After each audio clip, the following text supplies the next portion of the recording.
Seit Beginn des großen Kampfes im Himmel ist es Satans Ziel, Gottes Gesetz zu stürzen. Das war der Auslöser für seine Revolte gegen den Schöpfer, und mit seiner Verbannung aus dem Himmel hat sich derselbe Krieg auf die Erde verlagert.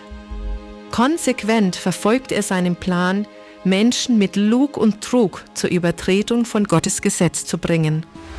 Dabei spielt es keine Rolle, ob das Gesetz komplett missachtet wird oder nur ein bestimmtes Gebot.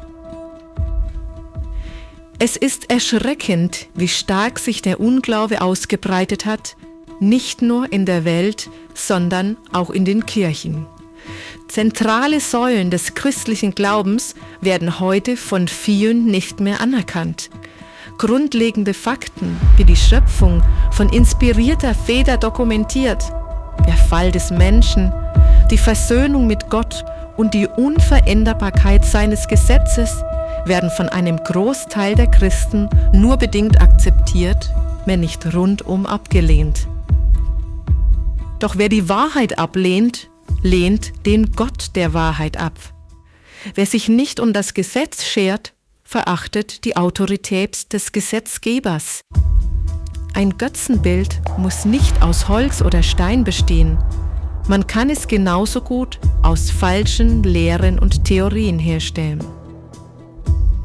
Kein Irrtum in der christlichen Welt fordert die Autorität des Himmels dreister heraus, ist unlogischer und zudem verheerender in seinen Auswirkungen als die moderne, wie ein Lauffeuer um sich greifende Behauptung, Gottes Gesetz sei für den Menschen nicht mehr verbindlich. Jedes Land hat Gesetze, an die man sich halten muss, sonst wäre keine Regierung möglich. Sollen wir wirklich glauben, der Schöpfer von Himmel und Erde bräuchte kein Gesetz für die Bewohner seiner Lebenswelt?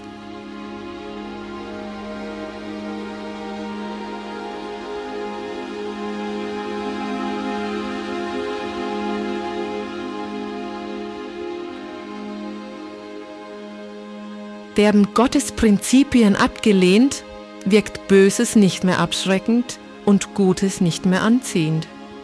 Wer sich nicht von Gott beherrschen lassen will, verliert die Fähigkeit, sich selbst zu beherrschen.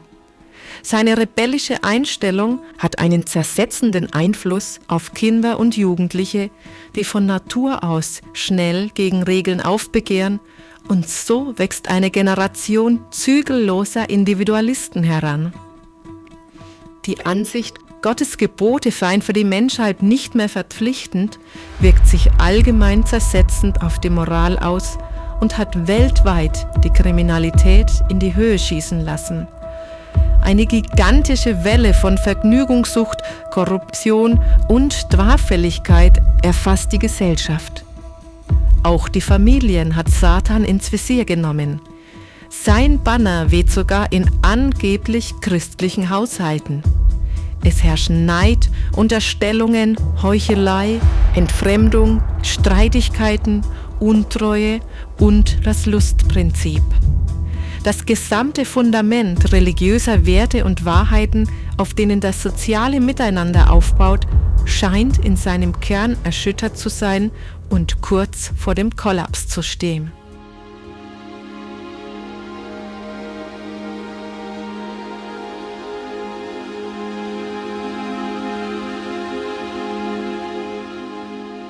Zwischen Namenschristen und Nichtchristen ist heute kaum noch ein Unterschied erkennbar. Die Kirche liebt, was die Welt liebt, und ist offen für ein Miteinander. Satan hat sich vorgenommen, beide Gruppen unter ein gemeinsames Dach zu bringen und so seine Reihen zu verstärken.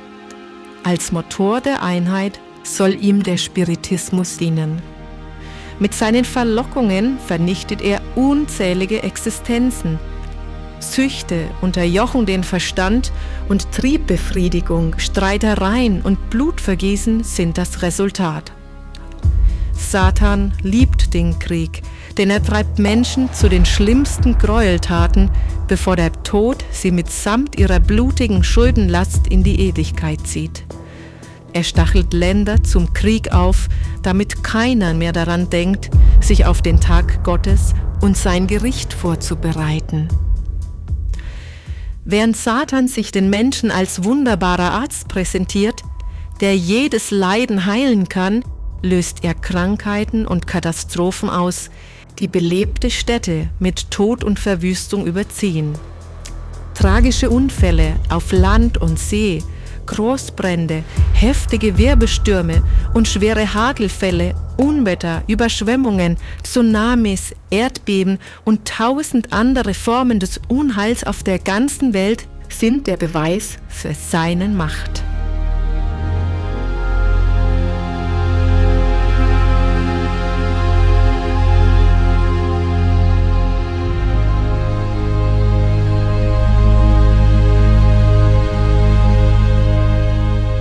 Und dann wird der große Schwindler den Menschen einreden, die Gläubigen seien schuld an dem ganzen Übel. Die eigentlichen Urheber, die das Missfallen des Himmels provoziert haben, schieben die Verantwortung für ihre Misere auf diejenigen, deren Loyalität gegenüber Gottes Geboten ihnen schon immer ein Dorn im Auge war. In dem letzten Kräftemessen mit Gottes Volk verfolgt Satan dieselbe Strategie wie zu Beginn des großen Streites im Himmel.